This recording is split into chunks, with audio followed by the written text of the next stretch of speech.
Can you imagine those words? Get out of my house, I don't need a sick daughter.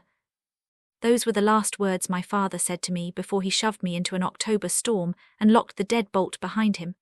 Not words spoken in the heat of a bad argument that both people regret by morning. Not words that came with an apology the next day. Words delivered flat and certain like a verdict, like I was a case he had already decided. I was 15 years old. No coat, no phone, no money. Just a school backpack with algebra homework inside and rain already soaking through my canvas sneakers before I even reached the end of the porch. 3 hours later his phone rang. The voice on the other end was cold and professional. Officer Daniels, County Police. His daughter had been found unconscious on Route 9. Hypothermia. She was being transported to County General. Child Protective Services had been notified. A caseworker was already on site. When my father heard what they said, his face went white as bone. But by then it was already too late. My name is Cher Walls. I'm 28 years old now, sitting in my Boston apartment watching rain slide down the window glass. There is a letter on my kitchen table, shaky handwriting on cheap nursing home stationery. After 13 years of silence, my father wants to see me, says he's dying, says he's sorry. Funny thing about rain, it always takes me straight back to that night. October 14, 2011. I came home from school the way I came home every Tuesday. Backpack over one shoulder, head still full of the algebra test I'd just aced, thinking about dinner, about homework, about the band poster I wanted to buy with my birthday money. Normal 15-year-old thoughts, the small and ordinary mental traffic of a life that has not yet given you any reason to be afraid. I had absolutely no idea that in less than 2 hours, I would be walking alone through a freezing storm wondering if I was going to survive the night. The moment I stepped through that front door, I knew something was wrong.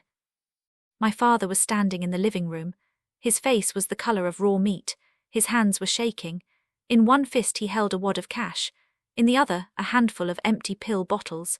He looked like a man who had already made up his mind and was only waiting for me to walk through the door to confirm it. My sister Karen was standing right behind him. She was 19, 4 years older than me, and she had this expression on her face. Concerned, devastated, heartbroken, the perfect portrait of a devoted older sister who had just discovered something terrible about her baby sibling. But I saw her eyes. I caught that flicker she couldn't quite hide. Satisfaction.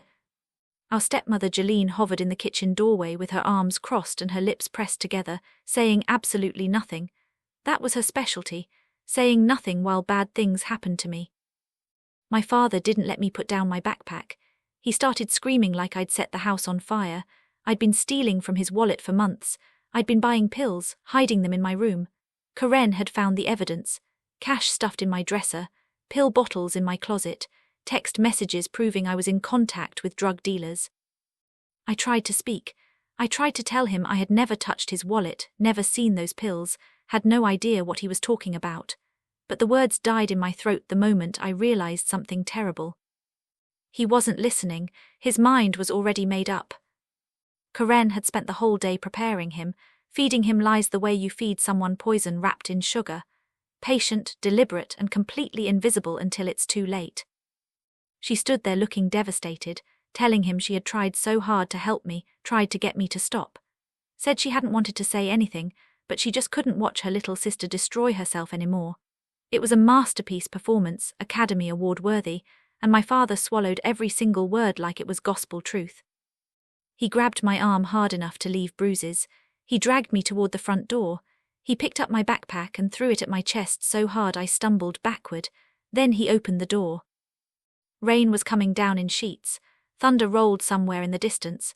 The temperature had dropped 15 degrees since that morning. My father looked me dead in the eyes. Get out of my house, I don't need a sick daughter. He pushed me onto the porch, the door slammed, the deadbolt clicked. And just like that, at 15 years old, I was homeless. Walking. I stood on that porch for maybe 5 minutes, completely frozen, not from the cold though that was coming, from shock. I kept waiting for the door to open, kept waiting for someone to come out and say there had been a terrible mistake, that none of this was real. Nobody came. My phone was on my bedroom desk. I wasn't allowed to grab anything except what was already in my hands. My backpack had textbooks, a half-eaten granola bar, and absolutely nothing useful for surviving a night outside. No jacket, no money, no way to call for help. So I started walking.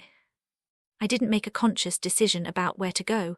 My body just moved on autopilot toward the only safe place I knew, my grandmother Dorothy's house, 7 miles away, my mom's mom, the one person who always looked at me like I mattered. 7 miles doesn't sound like much when you're in a car. When you're walking through freezing rain in canvas sneakers with no coat, it might as well be 700. Route 9 stretched ahead of me, dark and slick and indifferent. Cars splashed past without slowing. I was just a shape on the roadside, a shadow nobody wanted to look at too closely. After the first mile, my clothes were soaked through to my skin. After the second, I couldn't feel my fingers. After the third, my teeth were chattering so hard I thought they might crack. But I kept walking. What else was there? Go back and beg a man who had already decided what I was? I had nowhere to go except forward, one numb step at a time. The thing about hypothermia is that you don't realize it's happening until it is almost too late. Your body starts shutting down piece by piece. Your brain gets foggy. And suddenly sitting down for just a minute seems like the most reasonable idea in the world. Just a quick rest. Just until you catch your breath. I made it 4 miles before my legs gave out. There was a mailbox up ahead. I remember thinking I would lean against it for just a second, then I would keep going. 3 more miles, I could make it. My knees buckled before I got there. The gravel came up fast. And then everything went dark. 3 hours after throwing his 15-year-old daughter into a storm, my father's phone rang. Officer Daniels, County Police, your daughter has been found unconscious on Route 9. Hypothermia, County General Hospital. Child Protective Services has been notified.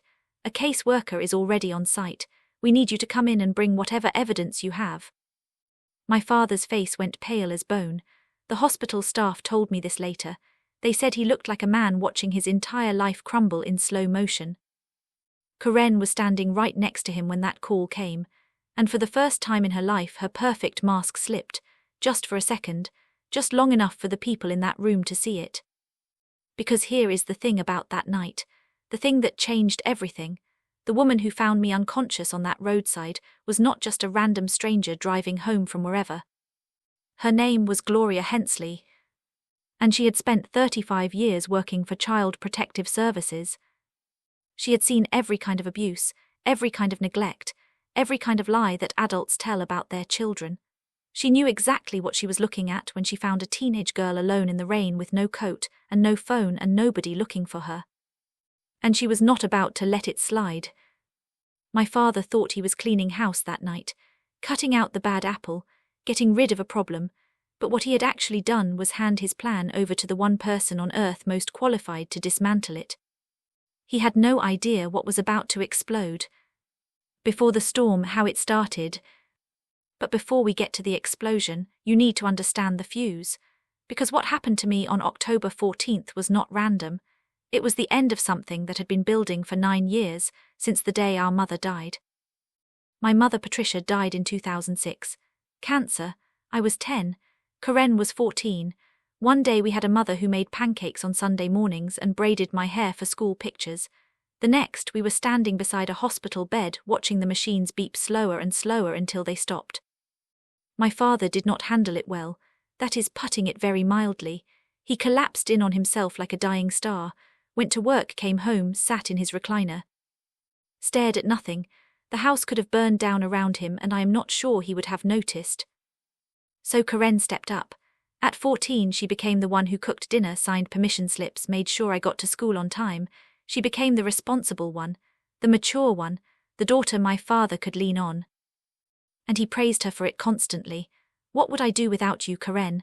You're so grown up, Karen. You're the glue holding this family together, Karen. He never once asked how she was handling losing her mother. He just expected her to handle everything else instead. My father had 2 blind spots in life, his oldest daughter and his beloved recliner. Both were worn out, falling apart at the seams, and desperately needed to be looked at honestly. He couldn't see either of them clearly. Because what nobody saw, what my father absolutely refused to see, was what happened when his back was turned. Karen wasn't just stepping up, she was building a kingdom, and in her kingdom I was the peasant who needed to be kept in her place. It started small: homework that mysteriously disappeared the night before it was due, permission slips that somehow never reached my teachers, my favorite shirts shrinking in the wash, birthday party invitations I sent out that my friends never received, messages from classmates that got lost somewhere between the front door and my hands. She would visit my teachers with a sad, concerned expression and explain that I was really struggling since our mother's death. Acting out at home, they should be patient with me.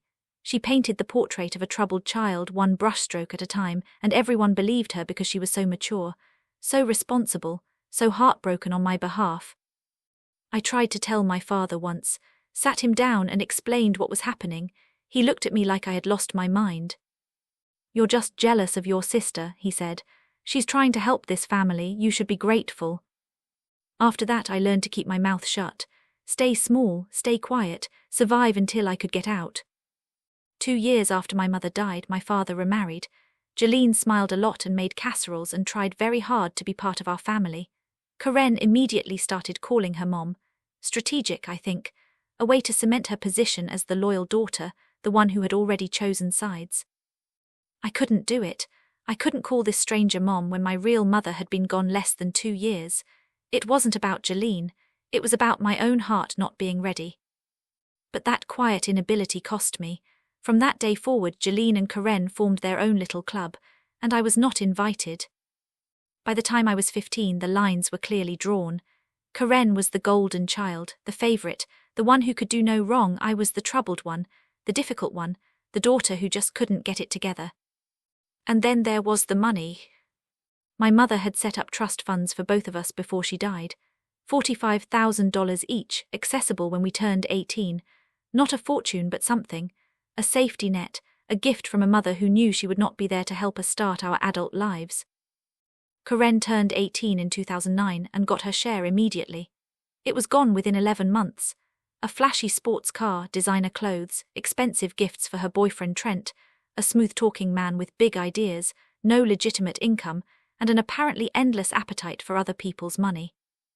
By the time I was kicked out, Karen was completely broke, and Trent was always talking about his next opportunity, his next investment, the deal that was definitely going to make them rich. My $45,000 was just sitting there, untouchable until 2014 when I would turn 18. Unless something happened to me first. My mother's trust had a clause, a protection mechanism she probably thought would help us. If either daughter was declared legally incompetent or institutionalized before age 21, her share would be managed by a court-appointed family guardian until she recovered. Karen and Trent figured out what that meant. If I got institutionalized for substance abuse, say because my father found pills and cash and drug dealer contacts in my room, then someone would need to manage my trust fund on my behalf. Someone responsible, someone trustworthy, someone like a concerned older sister who only wanted what was best for me. $45,000, that is what I was worth to Karen, that is the price she put on her own sister's life. The week before she destroyed my life, she put her plan into motion. Small cash withdrawals from my father's account using his ATM card. She knew his PIN because she handled all the household finances. Trent's empty prescription bottles, collected and saved. A prepaid burner phone purchased at a convenience store, loaded with fake text messages between me and a fictional drug dealer. On the morning of October 14th, while I was eating breakfast and thinking about my algebra test, Karen slipped into my room. Cash in my dresser drawer, pills in my closet, a paper with the burner phone number as proof of contact. Then she went to our father with tears in her eyes and told him his youngest daughter had a terrible secret. He believed every word. Why wouldn't he? Karen had spent 9 years being the perfect daughter, and I had spent 9 years being painted as the troubled one before I even knew the portrait existed. By the time I walked through that front door after school, my trial was already over. The verdict was guilty and the sentence was exile. The woman who stayed. I don't remember much about collapsing, just the gravel biting into my palms and then nothing, like someone switched off a television in the middle of a show. What I remember is waking up. Fluorescent lights, the smell of antiseptic and industrial floor cleaner, a scratchy hospital blanket tucked around me like I was something fragile, something worth protecting. I hadn't felt that way in years. And there was a woman sitting beside my bed. Silver hair pulled back in a neat bun, reading glasses perched on her nose, a paperback novel closed in her lap. She looked like someone's grandmother, the kind who always has tissues in her purse and knows exactly when to use them. But her eyes were something else entirely. Sharp, observant, the eyes of someone who has spent a lifetime looking past what people want her to see. Her name was Gloria Hensley, 67 years old, retired after 35 years with Child Protective Services. She'd seen every kind of cruelty that adults can inflict on children, every manipulation, every lie, every carefully constructed story designed to make the wrong person look guilty. On a cold October night, driving home from her book club, her headlights caught something by the roadside. A teenage girl unconscious, soaking wet, alone. Gloria pulled over so fast her tire screamed against the pavement. She had an emergency blanket in her trunk from her CPS days, old habits, and she wrapped me in it while she called 911. She stayed until the ambulance came. She followed the ambulance to the hospital, and when I woke up 4 hours later she was still there. That woman saved my life, not just because she found me before the hypothermia finished what the storm started, because she was the exact right person at the exact right moment, and she refused to leave. She handed me a cup of coffee when I opened my eyes, hospital cafeteria coffee, the kind that tastes like regret brewed at 200 degrees. "This is terrible," she said, "but it's warm." I laughed, actually laughed for the first time in hours, maybe days, and she smiled back at me with this knowing, gentle expression that said she already understood more than I realized. "There she is," she said. "Now, why don't you tell me why a 15-year-old was walking alone on Route 9 in a storm with no coat and no phone?" So I told her everything, the accusations, the planted evidence, the years of Karen's quiet, patient manipulation. I told her things I had never told anyone because no one had ever actually sat still long enough to listen. Gloria didn't interrupt. She didn't look skeptical. She just sat there, nodding occasionally, with the focused stillness of someone who has learned that the most important thing you can give a person in pain is the simple, powerful act of being believed. When I finished, she was quiet for a long moment. Then she said, "I believe you, and I'm going to help you prove it." 7 words. They changed the rest of my life. While I was unconscious, things had been happening. The hospital contacted police because a minor had been found in a dangerous situation alone. Police tried to reach next of kin. That meant calling my father. I would have loved to see his face. "Mr. Walls, your 15-year-old daughter was found unconscious on Route 9. She says you expelled her from your home this evening during a storm. She has early-stage hypothermia. She's at County General. We need you to come in. And Sir, Child Protective Services has been notified. A caseworker is already on site. Bring whatever evidence you have." My father and Karen arrived at the hospital at 10:15 that night. I was awake by then, sitting up in my hospital bed with Gloria beside me. Also in the room, a CPS caseworker named Maria Santos and a uniformed police officer, not the welcome committee my father was expecting. He looked shaken, not guilty yet, just annoyed and confused, the way a man looks when he believes something is all a big misunderstanding and everyone just needs to calm down. Karen was right behind him, and for the first time in my life I watched her look nervous. The confident smirk she'd worn as she watched me walk out the door was nowhere to be found. They expected to find a scared, apologetic girl ready to confess and beg to come home. Instead, they found a room full of professionals asking very pointed questions about why a child had been sent into dangerous weather with no coat and no means of communication. The power in that room had shifted. Karen felt it immediately. She tried to run her usual script. Concerned older sister, troubled younger sibling. We just want what's best for her. But Maria Santos had 30 years of social work behind her eyes, and she was setting off every alarm Karen could trigger. Then my grandmother arrived. Dorothy Reeves was 67 years old, 5'2", and absolutely not in the mood for nonsense. My mother was her only daughter. I was her only grandchild. She had never fully trusted my father or his new family. She lived 40 minutes from the hospital. She made it in 25. I heard her before I saw her. The distinctive click of sensible heels coming down that hospital corridor at a pace that meant business. She swept into my room like a small silver-haired hurricane and immediately positioned herself between me and my father. "That's my granddaughter," she announced to everyone present. "What has this fool done now?" My father tried to explain. The stealing, the pills, the evidence. Dorothy listened for about 30 seconds before she held up one hand. "Raymond," she said, "I've known you for 15 years and you have never been the sharpest tool in the shed. But this might be your dumbest moment yet. You threw a child into a storm based on what? Pills that appeared out of nowhere. Cash that magically materialized in a dresser drawer. Did you even ask her side of the story?" He opened his mouth, closed it, opened it again. Dorothy nodded. "That's what I thought."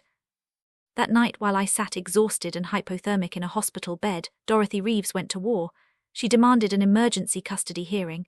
Right there, right then. It was nearly midnight and she did not care. She called a family court judge who owed her a favor from 15 years on the PTA. The hospital social worker presented the facts.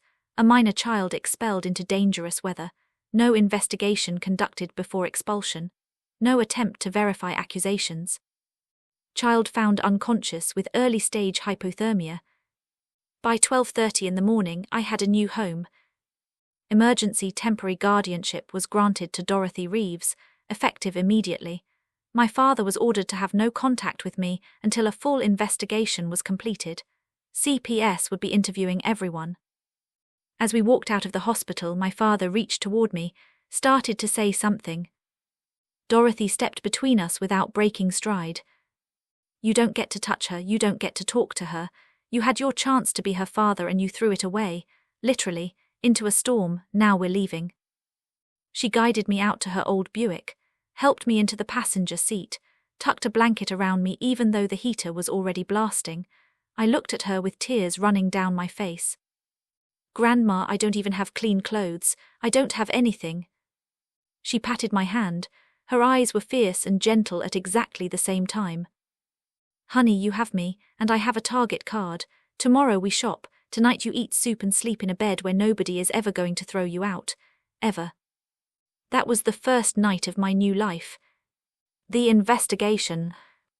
Grandma Dorothy's house had 3 rules: breakfast at 8, homework before television, absolutely no nonsense before her second cup of coffee. It wasn't big, it wasn't fancy, but it was warm, it was safe, and it was full of the kind of love that doesn't require anything of you except to be there. For the first time in years, I felt like I could breathe. But the story was not over, not even close. 2 weeks later, Maria Santos called my grandmother. "Mrs. Reeves," she said, "you might want to sit down.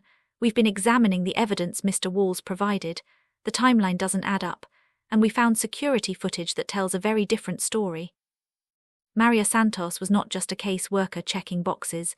She was a detective in a cardigan, and she didn't just look at evidence, she traced it, every receipt, every timestamp, every thread. And the more she pulled, the more Karen's perfect story came apart. It started with the cash. $800 had been found in my dresser drawer. My father said it proved I'd been stealing from him for months. Open and shut right, except Maria Santos checked the bank records. That $800 came from a single ATM withdrawal. On October 14th, the bank provided surveillance footage. Timestamp 2:47 in the afternoon. The person on camera was not me. It was Karen, clear as day. Same jacket she'd been wearing that morning, same ponytail, her white sedan with the dented bumper clearly visible in the background. Here is the thing about alibis. Mine was airtight. At 2:47 p.m. on October 14th, I was sitting in 5th period chemistry class learning about molecular bonds. School attendance records showed me present until 3:15. My teacher remembered me asking a question about covalent electrons. I couldn't have made that withdrawal. I was in a classroom 12 miles away, surrounded by 30 witnesses and an electronic check-in system. Karen thought she was clever. But here is the thing about being a criminal mastermind. You actually have to be smart. She used our father's ATM card without considering that banks have cameras. She made the withdrawal in broad daylight without checking whether I had an alibi. She bought the burner phone at a convenience store 2 blocks from her gym, on camera, in her yoga pants, with her car visible in the parking lot. Some masterminds wear capes. Karen wore Lululemon. Then there were the pills. The bottles planted in my closet were traced back to a prescription for Trent Barlow, anxiety medication. His doctor, his pharmacy, his name. Maria Santos called that pharmacy. Interesting finding, Trent had reported those pills stolen, filed a police report and everything. Very concerned citizen behavior. Except he filed that report on October 17th, 3 days after I was kicked out.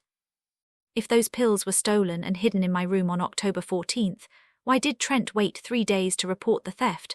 Because they weren't stolen. Karen gave them to him to plant, and then he reported them missing afterward to get a refill and cover their tracks. The delayed theft report was like a flashing neon sign. We planned this. But the real smoking gun was the burner phone.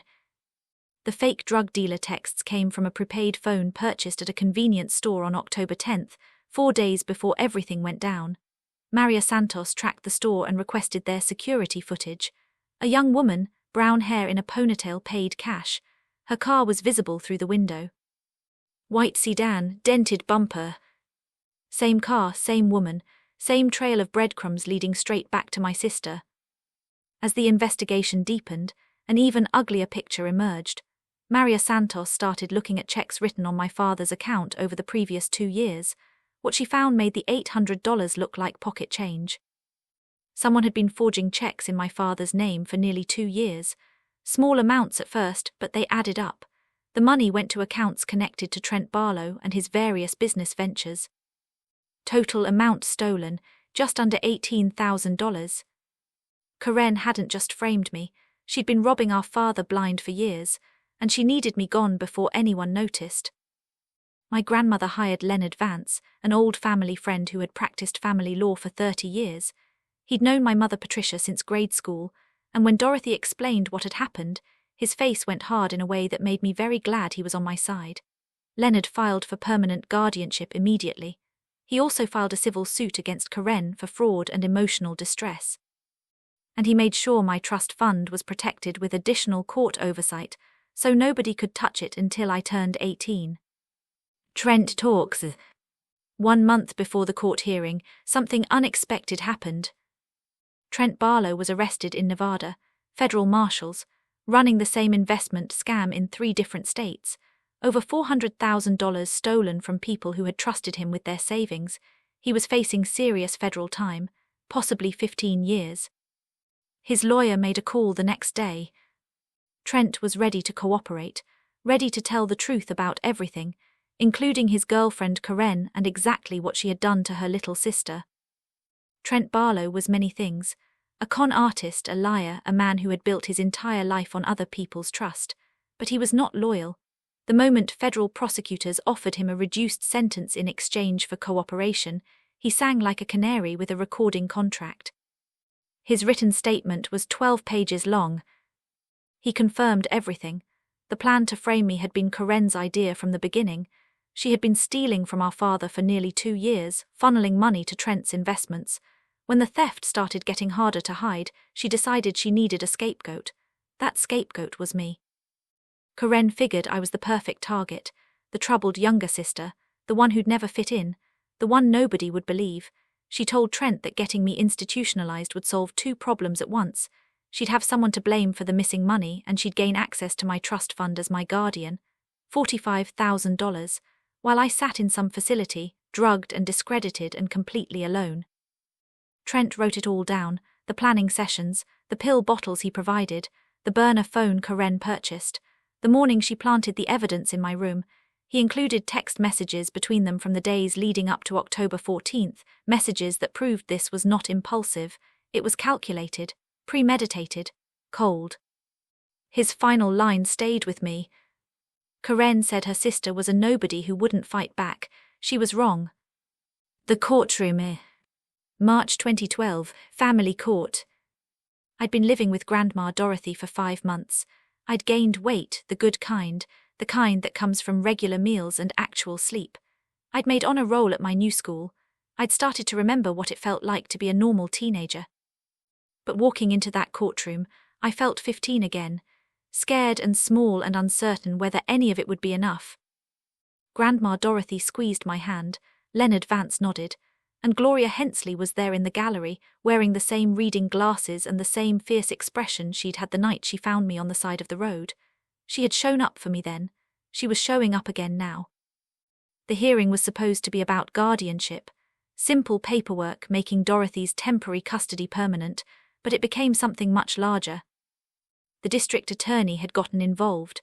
With Trent's confession and the mountain of evidence Maria Santos had compiled, this was no longer just a family court matter. There were criminal charges on the table. Karen sat on the other side of the courtroom with a public defender she had met an hour before. She looked smaller than I remembered, paler. The confident golden child who had controlled our household for a decade now looked like exactly what she was, a scared young woman whose lies had finally caught up with her. Our father sat alone in the gallery. Jolene had refused to come. He looked like he had aged 10 years in 5 months. The evidence was presented systematically, professionally, and with devastating precision. ATM footage, school attendance records, pharmacy documents, convenience store security footage, 2 years of forged checks, and Trent's 12-page confession read into the record word by word. When Karen took the stand, she tried to maintain her story, tried to look confused and innocent and deeply concerned about her troubled sister. The prosecutor wasn't interested. "Miss Walls," she said, placing the ATM photograph on the table in front of her, "is this you at First National Bank on October 14th at 2:47 p.m.? Karen swallowed. She looked at the image of herself, clear as daylight, in the jacket she'd been wearing that morning. I was getting money for groceries." "Groceries?" The prosecutor nodded slowly. $800 in cash, and you didn't mention this withdrawal to your father when you accused your sister of stealing that exact amount later that same day. Silence. "This ATM is 12 miles from your sister's school, a school where attendance records show she was present until 3:15 that afternoon. Can you explain how she could have made this withdrawal while sitting in chemistry class?" More silence. The evidence didn't care about Karen's feelings. It just sat there, patient and irrefutable, doing its job. Then they called Jolene's. My stepmother had spent years staying quiet, staying neutral, not getting involved, but this was a courtroom and she was under oath, and staying quiet was no longer available to her. The prosecutor asked about the morning of October 14th. Jolene's voice was barely above a whisper. Karen went into Sherry's room around 7 in the morning. She said she was borrowing a hair tie. "Did she come out with a hair tie?" "No, she came out empty-handed." "And did you notice anything else in the days before the incident?" Jolene closed her eyes. She looked like she was bracing for something she had been avoiding for months. 2 days before, I overheard Karen on the phone with Trent. She said, "Everything is in place," and then she laughed. The courtroom went completely still. When they called our father, I almost felt sorry for him, almost. He had to explain why he expelled his 15-year-old daughter into a storm without investigating the accusations, had to admit he never checked the bank records himself, never questioned why Karen suddenly discovered this evidence, never asked for my side of the story. His voice cracked. I trusted her. She's my firstborn. She was always the responsible one." He couldn't finish. Judge Patricia Morrison had been on the bench for 30 years. She had seen ugly custody battles, bitter divorces, families torn apart by lies and pride and money, but I think even she was disturbed by what she heard that day. Her words cut through that courtroom like a blade. "Mr. Walls, trust is not an excuse for negligence. You expelled a minor child into dangerous weather conditions based on unverified accusations. You made no attempt to investigate. You chose one daughter over another without evidence, without reason, without basic parental judgment. That is not parenting. That is abandonment." She looked at him steadily. "Your older daughter engaged in a calculated, premeditated scheme to destroy her sister's life. She stole from you, lied to you, and manipulated you into participating in her cruelty. And you let her, because it was easier to believe the daughter who made you feel good than to actually parent the daughter who needed you." Karen's sentence came down hard. Fraud, theft, filing false statements to law enforcement, child endangerment. Her public defender negotiated a plea to avoid a full trial. 2 years suspended sentence, 5 years of supervised probation, 200 hours of community service, full restitution of all stolen funds, the 18,000 from our father and the 800 she'd planted to frame me, a permanent restraining order. Karen was not allowed to contact me directly or indirectly for any reason. 500 feet. And a felony conviction permanently on her record, no more work in finance, no positions involving money or trust, no working with children or vulnerable adults. The golden child had a scarlet letter now, and it was not coming off. My father lost guardianship rights permanently. He was ordered to pay for my therapy and educational expenses until I turned 21, and to establish a college fund from the restitution money. The community found out everything. Small towns talk. Within weeks, everyone knew what Raymond Walls had done to his younger daughter. Friends stopped calling. Neighbors looked away. His church group had scheduling conflicts. Jolene filed for divorce 6 weeks later. She'd been complicit in my suffering and she knew it, and she couldn't stand to be reminded of it every time she looked at her husband. At the end of the hearing, Judge Morrison turned to me. "Miss Walls, you've shown remarkable resilience in the face of extraordinary cruelty. The court grants full permanent custody to your grandmother, Dorothy Reeves. Your trust fund will remain protected until you reach 18, and I sincerely hope your future is better than your past." I wanted to say something clever. I wanted to say, "Your Honor, you should see me parallel park. That's the real test of character. But some jokes are only for yourself, and that moment was too big for humor." I just said, "Thank you." As we walked out of the courthouse, my father tried one last time. He reached toward me, started to say my name. Dorothy stepped between us without slowing down. "You don't get to call her that anymore. You lost that right when you threw her into a storm." We kept walking. I didn't look back. The sun was shining that day. March in our part of the country can go either way. But that afternoon was warm and bright, and full of something I had almost forgotten how to recognize. Promise. 13 years later. Some stories don't end with the courtroom. Some stories have one more chapter. October 2024. I am 28 years old now, and my life looks nothing like I imagined when I was 15, walking through a storm with nothing but a school backpack and soaking wet sneakers, and no idea whether I was going to make it through the night.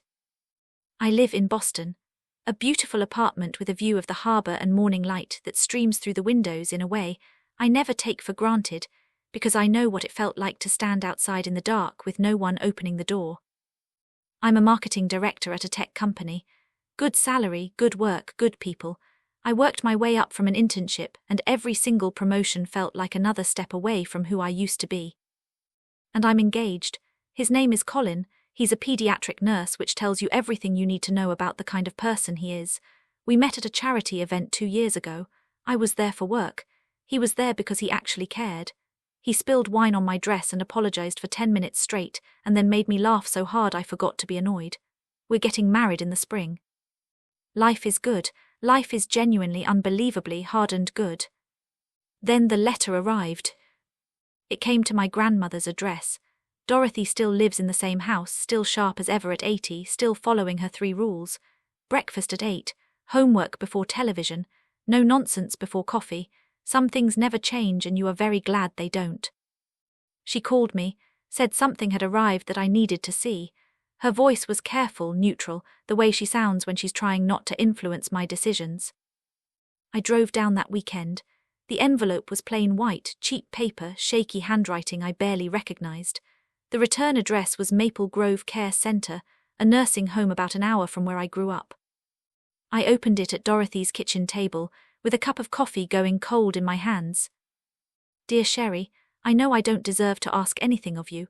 I know you have every reason to throw this letter away without reading it, but I'm asking anyway because I don't have much time left and I need to say this before I go. I'm at Maple Grove now, had a stroke 2 years ago. Left side doesn't work so well anymore. Jolene is long gone, took half of everything and moved to Florida. The house is sold. There's nothing left of the life I thought I had. Karen came to see me last week. I wouldn't let her in the room. I can't look at her. I can't hear her voice without remembering what I did because of her lies. You're the only one I want to see, the only one I need to apologize to. I was your father and I failed you in the worst way a parent can fail a child. I believed lies over truth. I chose comfort over justice. I threw you away like you were nothing. I know you owe me nothing, but if you can find it in your heart to come just once, I would like to tell you I'm sorry in person before it's too late. Your father, Raymond." I sat there for a long time. The coffee went cold. The afternoon light shifted across the table. Dorothy said nothing. She just waited the way she always has, letting me find my own way. 13 years of silence. 13 years of building a life entirely without him. Did I owe him anything? No, I didn't. But I thought about my mother. I thought about the kind of person she'd raised me to be before cancer took her away. I thought about breaking cycles instead of perpetuating them. I thought about what I wanted to be carrying in my chest on the day I walked down the aisle and became Colin's wife. I decided to go, not for my father, for me. The nursing home was exactly what you'd expect. Fluorescent lights, industrial floors, the smell of disinfectant trying its best to cover the smell of endings. My father's room was small. Single bed, one window, a television mounted on the wall playing something nobody was watching. He looked 20 years older than 73. The stroke had taken something vital out of him, left him crumpled and grey and smaller than I had ever imagined he could become. He cried when I walked in. He couldn't speak for the first few minutes, just sat there with tears running down his face while I stood by the door, wondering if I had made a mistake. Eventually he found his voice. He apologized over and over, stumbling and repeating himself because the stroke had taken some of his language too. He said he had been blind, stupid, cruel. He said losing me was the worst thing he had ever done. He said he thought about that October night every single day. Every night, every time it rained. I let him finish. I didn't interrupt. I didn't comfort him either. Then I said what I had come to say. I forgive you, but I want you to understand what that means. I pulled a chair close to his bed and sat down, made sure he was looking at me. Forgiveness doesn't mean I forget. It means I'm choosing not to carry this anger anymore. It's heavy. It has been weighing me down for years, and I am done letting you take up space in my heart. You threw me into a storm because you believed a lie. You didn't believe it because the evidence was compelling. You believed it because it was easier, because Karen made you feel good about yourself, and I reminded you of everything you had lost when Mom died.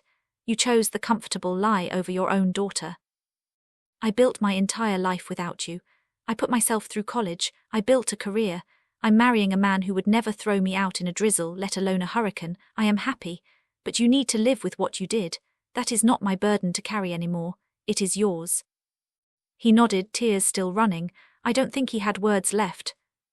I know, he finally managed. I know, I just needed you to know I'm sorry. I needed to see you one last time. I stayed for another 20 minutes. We didn't talk much. I told him about my job, my apartment, Colin, surface things, safe things. He listened like it was the most important conversation of his life. When I got up to leave, he reached out with his good hand, not grabbing, just reaching. I let him touch my fingers for a moment. Then I walked out. In the hallway, a nurse stopped me. You're his daughter, the younger one. I nodded. She glanced back toward his room, then at me. Your sister came by last week. He refused to see her, told us to send her away. She shook her head. He said he could only stomach apologizing to one daughter, and it wasn't her.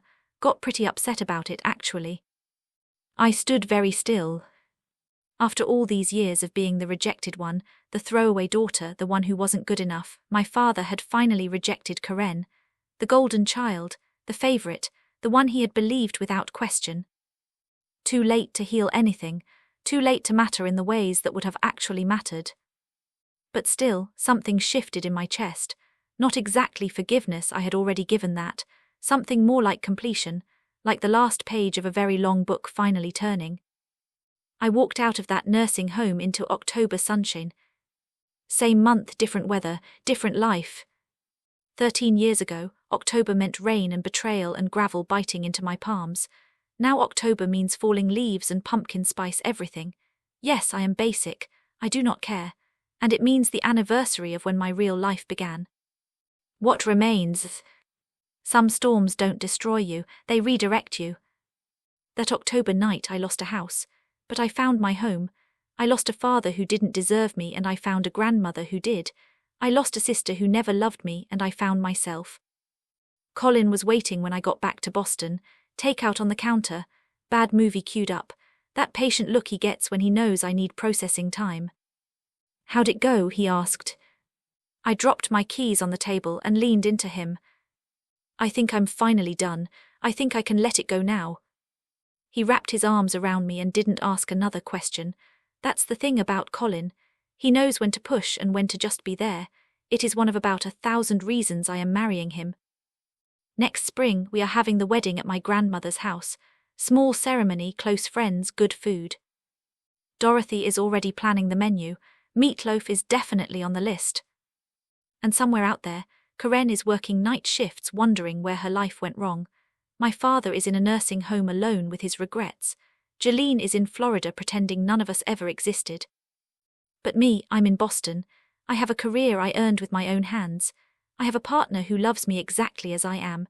I have a grandmother who will probably outlive us all through sheer stubbornness and good meatloaf. And I finally got that band poster properly framed. The one I bought with my birthday money the week before everything fell apart. Found the same one online a few years ago. Paid way too much for it. Hung it in my office where I can see it every day. Some things are worth waiting for. Some things, it turns out, were waiting for you all along. If this story meant something to you, leave a comment and tell me which moment stayed with you. And if there's someone in your life who needs to hear that they are not the problem, not the throwaway, not the sick daughter somebody wanted to be rid of, please share this with them. I see every single comment, and I'll be here. Take care of yourselves.